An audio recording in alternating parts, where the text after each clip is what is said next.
मोनिका की शादी को तकरीबन 4 महीने होने को आए हैं, मगर वह अपनी सासू माँ का व्यवहार समझ नहीं पा रही है। 1 डेढ़ महीना तो रस्मों रिवाज निभाने में, हनीमून पर जाने में और नंद के यहाँ घूमने में निकल गया। जहाँ जहाँ से घूम कर आती, उसी जगह फ़ोन कर कर सासू माँ पूछती और बहू क्या कह रही थी। हर कोई जवाब में कहता कि कुछ नहीं, क्योंकि मोनिका किसी से ज़्यादा बात ही नहीं करती थी। उसके बाद मोनिका से बिमला जी पूछती, मोनिका वहाँ गई तो क्या बातचीत हुई? मोनिका कहती, कुछ खास नहीं माँ जी, किसी को ज़्यादा नहीं जानती हूँ तो बातें भी नहीं कर पाई। यह सुनकर बिमला जी खुश होकर कहती, बहुत अच्छा। जब मोनिका किचन में खाना बनाती तो सहायता करने के बजाय वहाँ खड़े होकर देखती रहती कि क्या सामान कितना इस्तेमाल कर रही है। शुरू शुरू में तो मोनिका को लगता कि शायद सासू माँ इसलिए खड़े होकर देखती हैं कि वह कैसे खाना बनाती है, मगर यह सिलसिला टूटा नहीं, चलता ही रहा। अब मोनिका को अजीब सा लगने लगा, क्योंकि हम कोई भी काम कर रहे हों और उसको कोई इंसान लगातार देखता रहे तो हमारा ध्यान हमारे काम से हट जाता है। मोनिका के साथ भी कभी कभी ऐसा ही हो जाता था। एक दिन मोनिका सासू माँ से कुछ पूछने उनके रूम में गई। मोनिका का पति नकुल और सासू माँ को बात करते देख मोनिका लौटने लगी, लेकिन उसके कदम रुक गए। मोनिका ने सुना सासू माँ नकुल से पूछ रही है, और बेटा मोनिका कुछ कहती तो नहीं है? नकुल ने कहा, क्या मतलब माँ? बिमला जी ने कहा, अरे कुछ नहीं, बस ऐसे ही, जैसे दिन भर मैंने और मेरी बहू ने क्या किया, हमारा दिन कैसे गुजरा, वगैरह वगैरह। नकुल ने कहा, अरे नहीं माँ, वह तो ऐसी कोई बात नहीं करती। कोई परेशानी है क्या? बिमला जी ने कहा, अरे नहीं नहीं, मैं तो बस ऐसे ही। मोनिका यह सब सुनते ही अपने कमरे में आ गई। थोड़ी देर में ही नकुल भी कमरे में आया। उसने मोनिका से पूछा, मोनिका तुम्हें यहाँ सब अच्छा लग रहा है?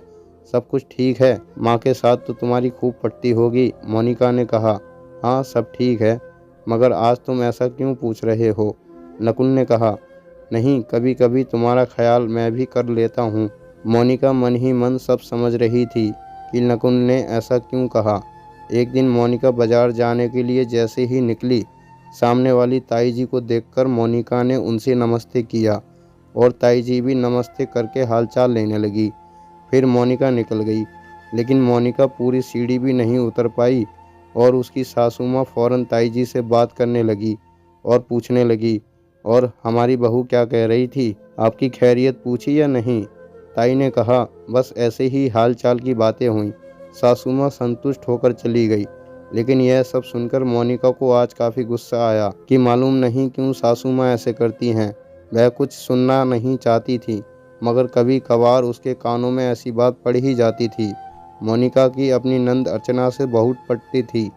वह जब भी नंद से बात करती तो काफ़ी देर तक करती। उसके बाद बिमला जी भी बातें करने लगती और सबसे पहले यही पूछती, और क्या कह रही थी तेरी भाभी, तेरी माँ और घर के बारे में? अर्चना कहती, क्या माँ, जब से नकुल की शादी हुई है तुम तो सबसे पहले यही पूछती हो, और कोई बात नहीं सोचती क्या? बिमला जी अपनी घिसी पिटी बात कहती, अरे कुछ नहीं, बस ऐसे ही पूछ लेती हूँ।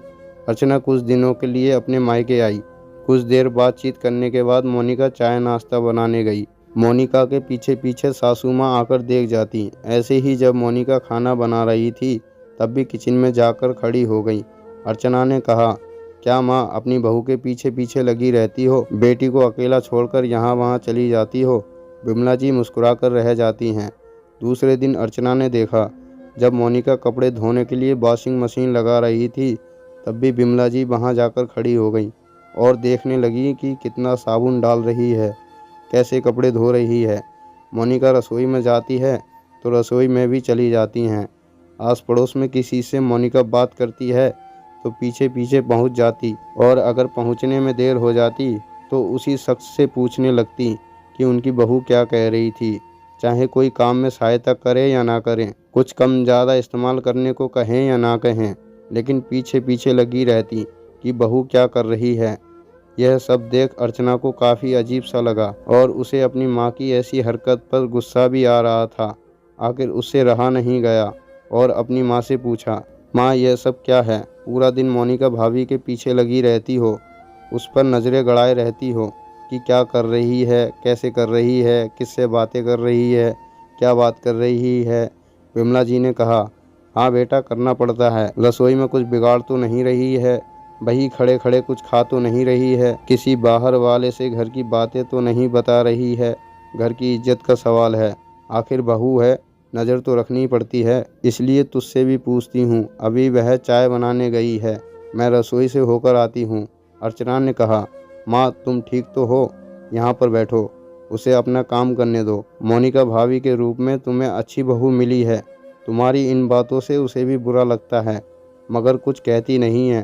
तुम बाहर वालों से पूछती हो, अपने बेटा बेटी से भी मोनिका के बारे में पूछताछ करती हो।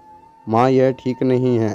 अभी तो मोनिका तुम्हारी बातों को नज़रअंदाज कर रही है, लेकिन हर चीज़ की एक सीमा होती है।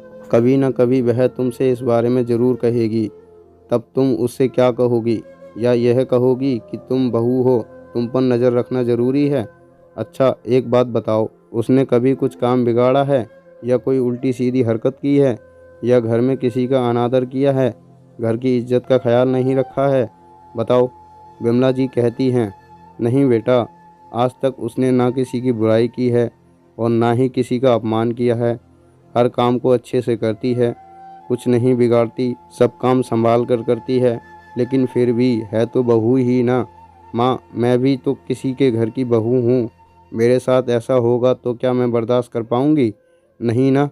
तो फिर आप भी यह सब करना छोड़ दो और मोनिका को थोड़ा खुलकर रहने दो। उसे बहू के रूप में नहीं, बेटी के रूप में स्वीकार करो। देखना कब आप उसकी माँ बन जाओगी, आपको पता भी नहीं चलेगा।